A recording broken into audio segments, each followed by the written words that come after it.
The air in the auditorium was thick with applause, the kind of applause that belonged entirely to my sister. She beamed, a perfect smile plastered on her face, the one that seemed to be rewarded with every privilege imaginable while I was invisible. My heart pounded, a mix of anger, humiliation, and disbelief. I had spent years quietly supporting myself, excelling in school, dreaming of a future where my parents might actually notice me. But all those hopes had dissolved in a single, cruel sentence. Dad's booming voice echoed through the hall.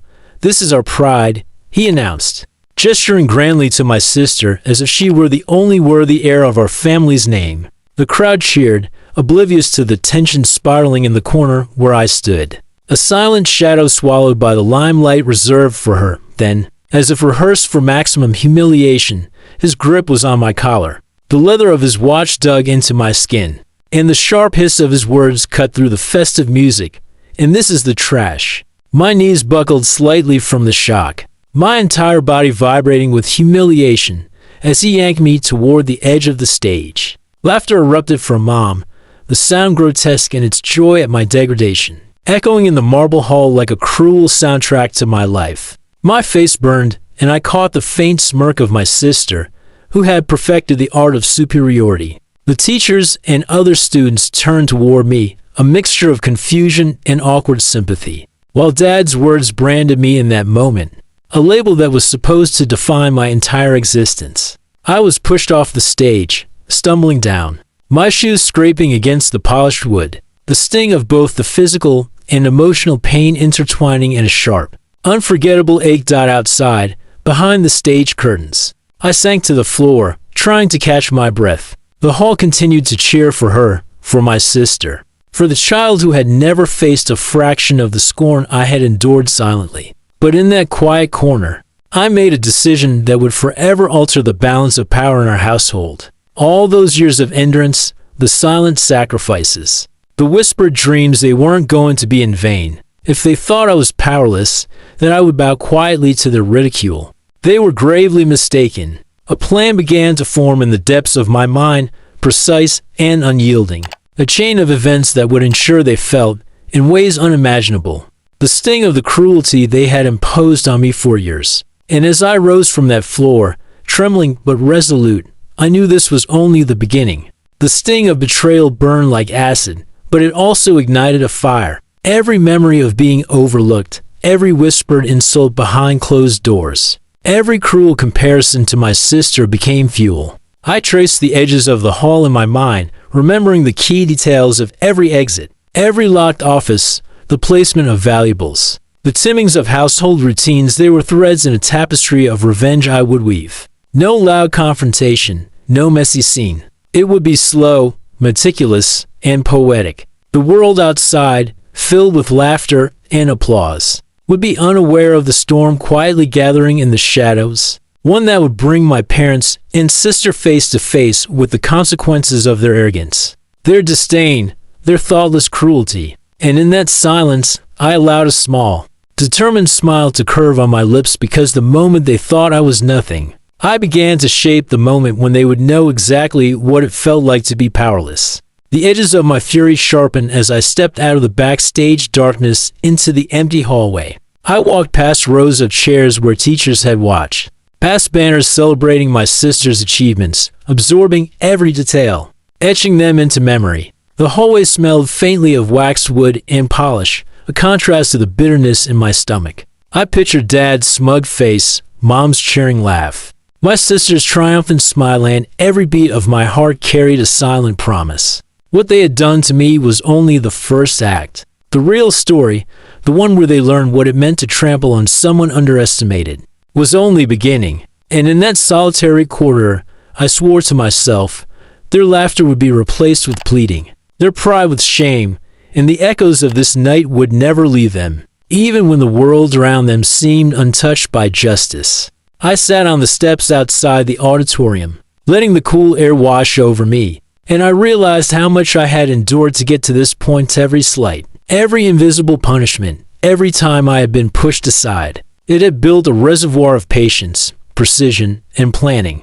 I wasn't going to act in haste. I was going to act with the precision of someone who had been wronged, but had spent years calculating the inevitable. This wasn't about immediate satisfaction. This was about crafting an outcome so absolute that they would feel, at every turn, the gravity of their cruelty. I clenched my fists and allowed the memory of the stage, the laughter, and the cruel words to fuel the strategy in my mind. And as I stood, a man reborn from humiliation, I knew that they would never see it coming, but when it unfolded, they would understand fully, painfully, and irrevocably what it meant to underestimate me. The months that followed my sister's graduation were quiet on the surface, but beneath the calm, a storm of calculation brewed. I moved out almost immediately after that day, taking a small apartment that was invisible to everyone who mattered, or, rather, invisible to those I was about to make matter. Every detail of my parents' lives, every schedule they followed, every weakness they flaunted with pride, became a piece of my plan. I watched them from a distance at first, listening, observing, letting their arrogance blind them. The same arrogance that had allowed Dad to publicly humiliate me and Mom to cheer it on their pride was their greatest flaw, and it was about to become their undoing. I started small, quietly infiltrating the world they thought I was locked out of. I returned to school, graduated with honors while working multiple jobs, and quietly built connections in the city, in places that could affect them indirectly without ever exposing myself too soon. I learned about their financial holdings, the investments they flaunted at dinner parties, and their reliance on reputation and appearances to prop up their fragile egos. Each discovery was a key, each secret a lever, and I, the trash, the nobody they had mocked, was holding all the levers. Then came the night I decided to strike the first blow. I knew my sister had a gala plan, a celebration of her so-called achievements, attended by the family and every social circle they cared about. I didn't crash it personally. I didn't need to. Instead, I orchestrated a perfect disruption. Emails sent anonymously, invitations altered, embarrassing mistakes planted subtly in her meticulously curated event, turning it into a spectacle of chaos that no one could ignore. The whispers started almost immediately, friends confused, business contacts questioning her competence, my parents floundering as their carefully constructed image cracked. I watched the fallout from my apartment, a quiet satisfaction settling like ice in my veins. But this was only the beginning. I moved to target my parents directly. Dad had always prided himself on his cars, his symbols of success, leaving them unlocked and unguarded while he flaunted them. One night, under the cover of darkness, I arranged for those symbols to be removed, not destroyed, but made inaccessible in ways that tormented him psychologically. Keys misplaced, alarms triggering without cause, his pride humiliated without a single person knowing it was me. Mom, obsessed with social perception, found herself humiliated as events she organized were subtly sabotaged, relationships strained, and her influence quietly undermined. Each moment of quiet frustration, each small unraveling, was the exact mirror of what they had inflicted on me for years. The true masterstroke came when I confronted them, not physically, not immediately, but through the medium they valued most, control. Their home, once a fortress of their pride, became a maze of empty rooms, locked doors,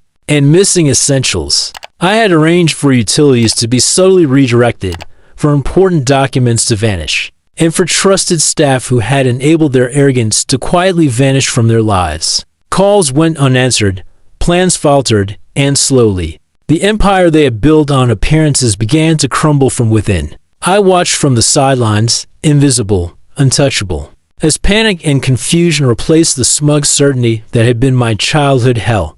And then, the most poetic moment arrived. I appeared at their doorstep, calm, collected, no hint of rage or desperation, only the quiet power of inevitability. They begged, stammered, tried to appeal to the child they had once mocked, but the child was gone. Standing before them was a man who had endured, planned, and executed a perfect reckoning. I made them witness every small humiliation, every frustration, every loss in reverse, showing them what it truly meant to underestimate someone they thought was worthless. Dad's pride shattered, Mom's smugness evaporated, and my sister's carefully built image lay in ruin. all without a single word of vengeance shouted. Without a public spectacle, they felt it quietly, painfully, impersonally. Exactly as I had.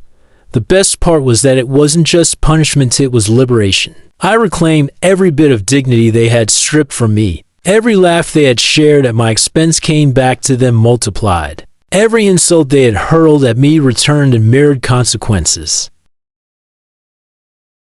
But unlike them, I didn't gloat unnecessarily. I let their shame simmer, internalized, corrosive. The weight of their own choices crushing them silently, day after day. And as I walked away from their once proud home, leaving them to reckon with the emptiness they had built round themselves, I finally felt the peace that comes from watching justice, precise and unrelenting, unfold exactly as it should. Years later, I look back on that day on the stage, Dad sneering, Mom laughing, my sister preening in the spotlight, and I can only smile. They taught me what it meant to endure, to be underestimated, and to wait. And when the right moment came, when patience, planning, and precision converged, I showed them that the child they called trash could, with quiet brilliance, make the mighty fall. Every tear, every stifled laugh, every hidden plan, they all led here. And finally, I was free.